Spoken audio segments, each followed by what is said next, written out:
It's interesting with the amount of Sonic fan-made games that we are seeing now come to light, but yet there are so many more out there that many of us don't even realise that exist. Some of them being on well-known platforms that are completely overlooked because, well, let's just say that a lot of us don't use them to a degree, but if you're made familiar with them, they do provide enough curiosity and intrigue to try and understand what they could be about. And some of them that even we've covered recently on the channel are a lot better than you would think. Like the level of detail and the amount of work that's gone into them really are on another level. So it was interesting when I found this Sonic made game on the Roblox platform. For anyone that's played or that does play Roblox, as you know, there's a sheer amount of fan made games that are on that platform itself that can range from anything from fan made outings of well known brands, survival horror, racing, platforming. So make no mistake, there's always a chance that you're going to see one of your favourite game's characters be made into some sort of fan made experience. Now, not all of them are considered great by any means, but there are some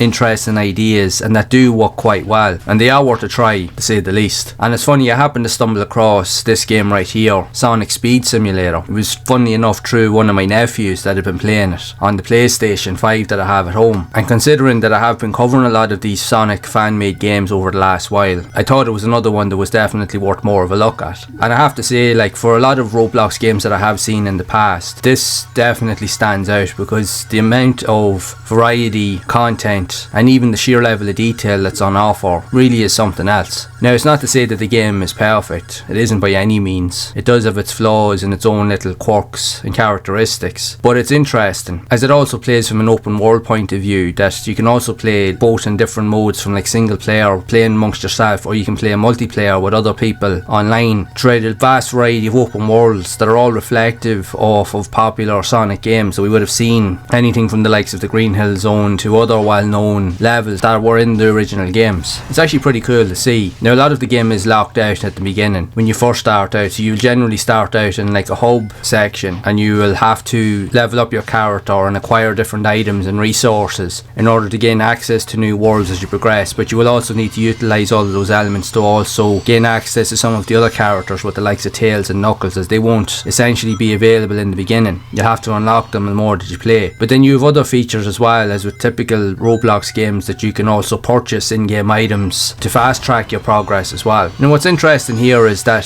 from having spent a little bit of time playing it, it reflects a lot of other 3D Sonic games that I've played in the past, even going back as early as Sonic Adventure on the Sega Dreamcast. I even had Sonic Generations on the PlayStation 3, and I enjoyed that experience a lot, and especially with the 3D sections where you're running around trying to collect everything, say within a time limit, trying to collect all the rings and items. Graphically, it reminds me an awful lot of that game itself. Now, with this here, it's a lot more open world, but like I said, you do have different objectives where you can just wander around at your own pace, collecting everything that's there and trying to level up your character. You can take on different missions, you can find hidden secrets, but you also have different challenges that'll appear at different stages throughout the levels, where you'll have to do like speed runs or time trials to get from, like, say, point A to point B within the fastest time, so that will help you unlock more rewards and features later on. There's just a lot to do here.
Like, when you think of the vast scope of the game and what is there, it's truly insane. You could spend hours just wandering around, just exploring everything within just a single level before you've decided to move on to anywhere else. And the fact is that you can play the game with other people, well, it only adds to the experience overall. Now, like I said, it isn't without its quirks or its flaws, and the game itself may not be for everybody, because if you do like the traditional 2D Sonic games, well, sure, we can always go back to play the older games or even play some of the fan-made games, which some of them I've already previously covered on the channel, so you can go and check those videos out. There will be links in the description. But it is interesting to find more of these games. Now, in saying that, this here has been out quite a while, and there does seem to be quite a bit of popularity around it. There does seem to be a lot of people playing it, and even from seeing other content creators covering it on their channels as well. So there is something about it that is drawing people in. But I also think that it's an interesting point, because like with the Roblox platform, while it does have its traits and quirks and characteristics, and yes, there's a lot that goes on in it, but it does open up the avenues for creativity from all ages. So even, for example, if you wanted to get into the world of games development, you could literally start off building worlds and resources to use in Roblox, and that's what a lot of people, funny enough, that get into the industry do, even working for themselves, which is quite crazy that you can use a platform to monetize to your own advantage in many forms. And